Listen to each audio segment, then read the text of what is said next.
هذا المسجد العمري في مدينة الحراك. كان مصلى لجميع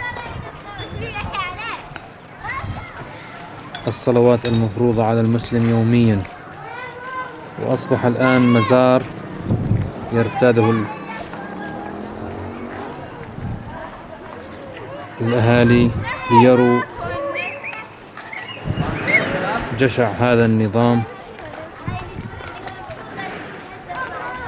الذي قصف المساجد.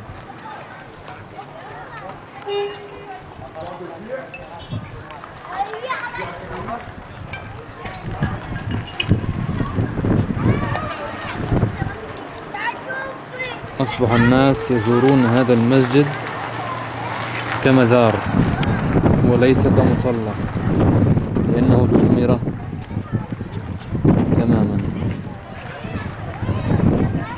هذا مسجد عمر بن الخطاب في مدينة الحراك، أصبح كمزار